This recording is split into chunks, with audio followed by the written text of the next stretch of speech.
to know what gender even really is. It's good to see this happening, folks, because the target in all of this is the children, just teaching them confusion, teaching them to overthink things, overthink their sexuality before they're even old enough to know what sexuality even really is. Our whole society, folks, has taught us to overthink things all the time. This has been a big part of how they control people. They get you to overanalyze everything rather than listening to your intuition, listening to your inner voices, your inner logic.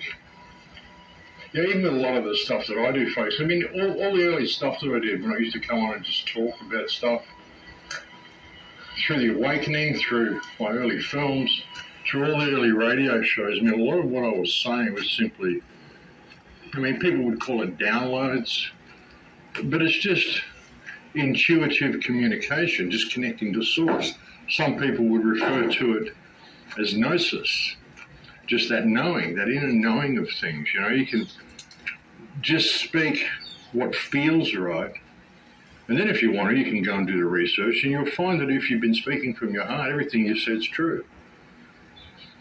You know, a lot of the approach that I've had with people over all these years has been just attempting to help people remember who and what they are. That's why so many people listen to the shows and they say, wow, it's like you're saying what I'm feeling inside. I'd just forgotten that I felt that. You're saying stuff that I realise now that I already knew. I just feel like I've forgotten it, you know, and that's an interesting thing. I'll just pause this face while I go through the office.